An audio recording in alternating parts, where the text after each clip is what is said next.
Monterey Bay National Marine Sanctuary is a federally protected marine area offshore of California's Big Sur and Central Coast in the United States. It is one of the largest U.S. national marine sanctuaries and has a shoreline length of 276 miles or 444 kilometers, stretching from just north of the Golden Gate Bridge at San Francisco to Cambria in San Luis Obispo County.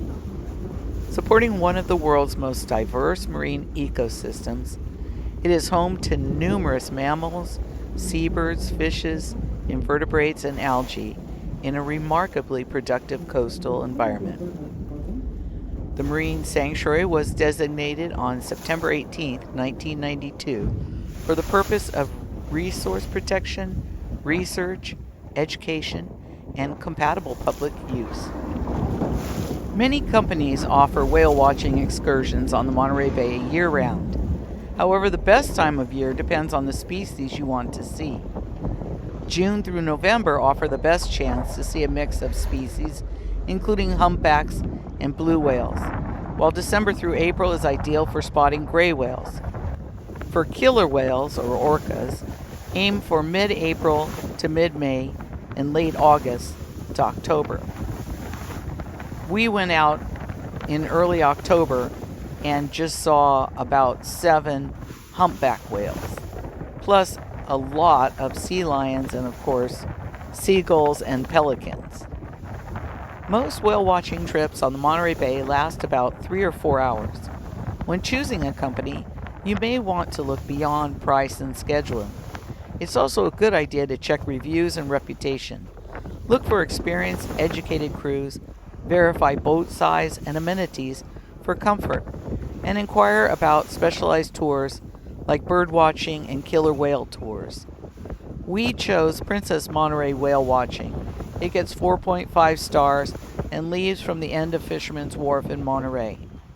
Some companies leave from Santa Cruz or halfway between the two cities in Moss Landing, which is where most of the whales hang out anyway. Don't want to be seen by a whale watching boat. They will 100% disappear on us. We got some sea lions coming up. Well, one sea lion at our 12:30. Oh, wow. And a whale just past the sea lion. So what we are looking at is the very surface of a sea frenzy right now. There it is. And you'll notice a lot of fish will come over and kind of circle overhead. There's a lot of seagulls that are usually circling overhead. Seagulls do not have the ability to dive under the water to get their food, and the sea lions will probably just check you guys out as they go past our bow.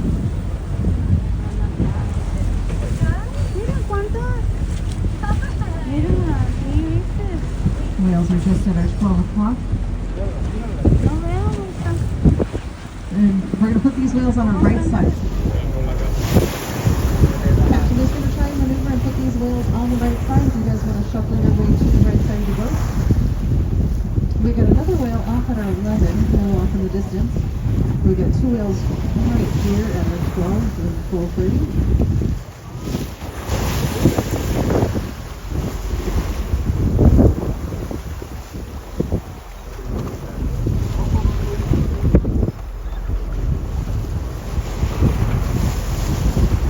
Now these are humpback whales that we are looking at. There's that big arch, that's how they get their name. Nice tail flip. Another nice giant tail flip. Baleen whale, they can reach 60 feet long and up to 60,000 pounds. And they are seasonal visitors to Monterey. We have just had a surface behavior over at our 2 o'clock. I didn't see what it was, but I did see the splash, so that looked maybe like a tail throw. Just saw the splash, I didn't actually get to see. Oh, there's a big tail throw. Now that may be a form of long distance communication. They might be trying to communicate that there's some really good food over there. So we'll see if our whale groups will combine or not. So there's at least 2 whales off the distance at our 2. There's 2 more up at the surface over here at our 11. We're waiting for these whales to come back up with the sea lions. really big tail throw at our 2 o'clock. Now those surface behaviors, we cannot predict if and when we're going to see them. Here in Monterey, it's more of just chance you're looking in the right direction when it happens. A mile offshore from those smokestacks, the ocean drops from 600 feet deep to over 14,000 feet deep, so 2 miles at its deepest point. That is the second deepest submarine canyon on the globe. And what happens is nutrients will drop down to the bottom of the ocean over the course of a year. We'll get strong offshore winds that push the surface water out of the way and draw up that cold, nutrient-rich water. It's called an upwelling event. Sea lions right next to us at our 2 o'clock.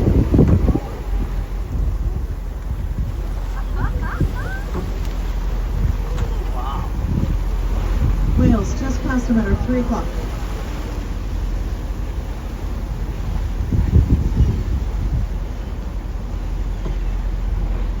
There we go, there's our second whale.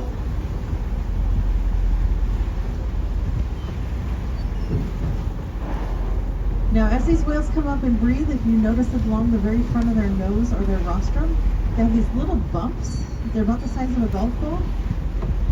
Those bumps are called tubercles, and there's a single hair per tubercle. Scientists believe they can use them the same way as a cat uses its whiskers at night, because these guys can feed all the way from the surface down to 600 feet deep. So there's not a lot of light at 600 feet, so those tubercles will act kind of like a cat's whiskers, so they can still feel the vibrations of the fish swimming around them. Nice looks of those big tail flips. But it does give them a very unique visage with those little bumps across their nose. But they do have very good eyesight above the water and below the water.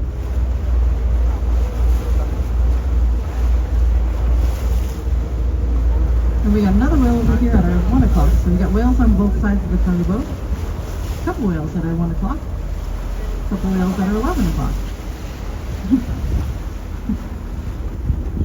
Now, full-grown adult humpbacks are considered solitary animals, and it's not uncommon to come up here and find them by themselves, but they will group up when they are traveling because there is safety in numbers. Nice, beautiful tail flips. Now, once these whales are a year old, they are considered solitary animals. The tightest bond is between the mom and the calf. Well, these whales out in front of us. Little tail flip.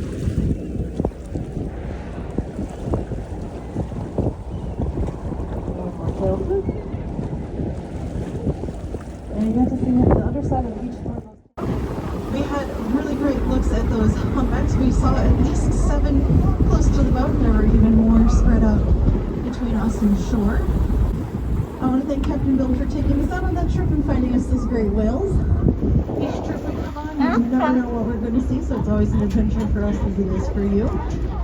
At different times of the year, we do expect to see different species, so I want to invite you guys to come back and join us again. We'll see what else we can find out in Monterey Bay. I want to thank our crew for taking great care of you, so thank you to Tanner, Hannah, and Grayson for taking great care of you. As we come back into the harbor, we are going to need your assistance down on deck. Those of you at the very front